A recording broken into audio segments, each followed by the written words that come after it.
Fala pessoal, sejam muito bem-vindos a mais um vídeo aqui do canal. Muito prazer, eu sou Samuel e hoje eu trago aqui para vocês mais uma palavra que tem o poder de transformar a sua vida. Que a sua vida, o seu coração se encontre como uma terra fértil. Que essa palavra entre dentro de você e gere frutos. Eu trago para vocês hoje aqui uma reflexão que se encontra lá no livro de Gênesis, capítulo 21, versículo 6. Fala assim, ó. E Sara disse: Deus me encheu de riso, e todos os que souberem disso rirão comigo. Para quem não sabe da história, isso é que ela falou depois que a promessa se cumpriu na vida dela. Deus chega para Abraão e fala: de você virá uma grande nação. Sara dará a luz ao seu filho. E Sara, olhando para a realidade dela, olhando para o seu marido, que já era avançado em idade, já estava velho, e ela, que era estéril e também já era velha e idosa, ela não acreditou que aquilo poderia se concretizar. E quantas vezes nós somos exatamente dessa forma? Olhamos para dentro de nós, para as nossas limitações. A gente tem a tendência de sempre olhar para a nossa realidade. Só que Deus não trabalha com a realidade palpável. Ele é o Deus do impossível. Todas as coisas são possíveis para Deus. Não há nada que não possa ser feito por Ele. E Ele deu aquela promessa a Sara e ela não acreditou que aquilo seria possível porque ela estava olhando para as coisas físicas. Ela estava olhando para a situação dela. Eu sempre falo isso. Olhe para aquele que te prometeu. O que foi que Deus prometeu fazer na sua vida? O que é que Ele fala sobre você, a respeito de você? Eu peço hoje que você pare de olhar para o seu redor. Pare de olhar para a sua realidade, para as suas condições. Se você for ler o Antigo Testamento, as muitas guerras que Israel enfrentou, muitas vezes Deus chegava e falava: essa guerra não é de vocês.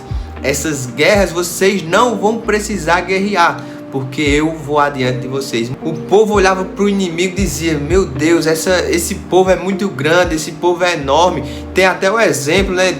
Quando Moisés envia os espias que vai lá e eles voltam e dizem: ó, a terra é boa, igual o Senhor prometeu. Tem leite e mel como o Senhor prometeu, só que lá os caras são gigantes. Lá a coisa vai ficar feia pra gente. A gente perto deles, nós somos como gafanhotos. Só que se levanta do meio deles Josué e Caleb e fala: de fato, o povo lá é grande, mas Deus nos prometeu e essa terra nós conquistaremos. Nós precisamos ser como Josué e Caleb.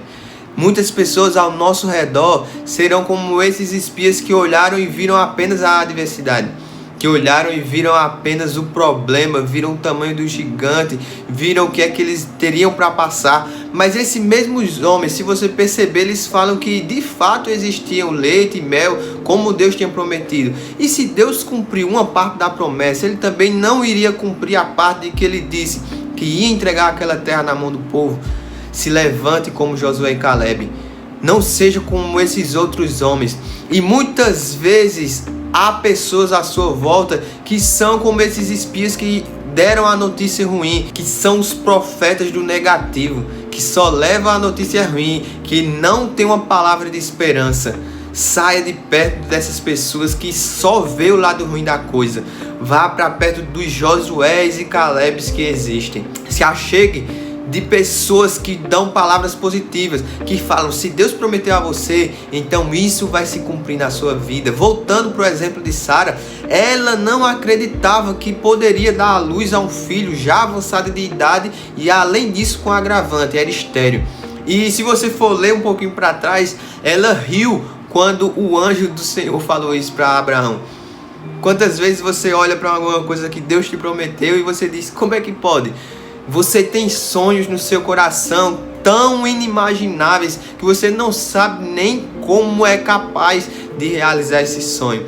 Mas como Sara olhou para dentro de si e riu daquilo que Deus tinha prometido, que você não faça da mesma forma, que você acredite, porque a mesma Sara que riu, desacreditando na promessa que Deus tinha dado, foi a mesma Sara que falou o seguinte nesse capítulo que eu acabei de ler aqui para vocês: Deus me encheu de riso, e todos os que souberem disso rirão comigo. Aí se você for ler um pouquinho mais para frente, ela acrescenta: quem diria a Abraão que Sara amamentaria filhos?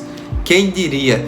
Muitas pessoas vão olhar para você e vai dizer: quem diria que essa pessoa daria certo? Quem diria? Veio lá da caixa prego, veio lá do fim do mundo, lá onde o vento bate e volta e faz a curva, lá de onde Judas perdeu as botas. Quem diria? E as pessoas vão olhar para você e vão dizer: grandes coisas fez o Senhor por elas. Mas você só precisa de uma coisa: creia na promessa. Se apegue naquilo que Deus separou e prometeu para você. Largue os espias que lhe lançam palavras negativas. Se aproxime dos Josués, dos Calebes e siga firme, alimentando a sua fé. Deixe o medo para trás. Siga adiante. Não desista daquilo que Deus colocou no seu coração, daquilo que arde dentro do seu peito e faz você levantar todos os dias. Cumpra o seu propósito aqui na terra. E Spurgeon, ele fala o seguinte sobre esse texto: estava muito acima do poder da natureza e mesmo contrário às suas leis, que a idosa Sara pudesse ser honrada com um filho. E da mesma forma, está muito além de todas as regras normais que eu, pobre pecador desamparado e arruinado, pudesse encontrar graça para sustentar em minha alma a habitação do Espírito do Senhor Jesus. Eu, antes desesperado, como poderia, pois minha natureza era tão seca, murcha, estéril e amaldiçoada como um imenso deserto. Até mesmo eu fui feito para frutificar em santidade. Também minha boca pôde ser preenchida com um riso de alegria por causa da graça singular e surpreendente que recebi do Senhor, pois encontrei Jesus, a semente prometida, e Ele é meu para sempre. Muitas vezes o homem está focado em receber bênçãos materiais, físicas, mas a gente não para pensar aquilo que Jesus fez por nós. A graça imerecida, que foge da nossa natureza pecaminosa, a nossa natureza caída, mas que pela sua graça e misericórdia, Ele quis nos salvar. Muita gente tem a incerteza, tem o medo por conta da incerteza da morte, o que é que vem depois. Mas eu dou claro para você a paz que excede entendimento. Quando você se chegar perto de Jesus, você saberá que não há morte nem vida, não há anjo nem principado nem potestade. Se você teme o que acontece depois que esse mundo se acabar, se chegue a Ele. A morte é apenas um evento da nossa vida que todos nós devemos passar e que nos levará para o nosso lugar de origem. Nós não somos daqui. Temos um lugar melhor reservado para nós. Jesus já venceu a morte que tanto aterrorizava. E a palavra vem dizer: onde está, ó morte, a tua vitória? Onde está, inferno, teu aguilhão? O aguilhão do inferno foi quebrado. A morte perdeu seu poder, porque Jesus ressuscitou e Ele veio para que você também tivesse a vida. Ele é meu para sempre.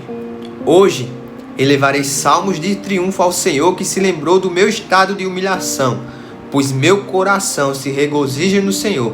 A minha força está exaltada no Senhor.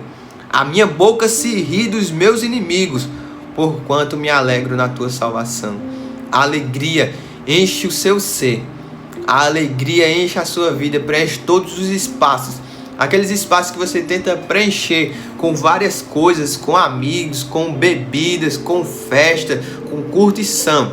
Esse espaço ele nunca será preenchido. É o espaço que Deus tem dentro do seu coração. Gostaria que rissem de alegria comigo todos aqueles que sabem da minha grande libertação do inferno e da mais abençoada visão dos céus. Gostaria de surpreender a minha família com minha paz abundante, de deleitar meus amigos com minha alegria sempre crescente, de edificar a igreja com minhas confissões de gratidão e até mesmo de impressionar o mundo com minhas animadas conversas diárias. O Senhor Jesus é um mar profundo de alegria. Minha alma mergulhará nele. Será tragada pelas delícias de sua companhia. Isso aqui é muito interessante. Nós buscamos alegrias, nós buscamos contentamento. Muitas vezes você pode até ser cristão, ter uma vida que você vai para a igreja, você busca agradar a Deus, mas muitas vezes você pode sentir no seu coração a falta de algo, você não sente a alegria, porque é muito diferente você ter uma vivência com Deus, de fato você ser chamado amigo de Deus e você ir à igreja.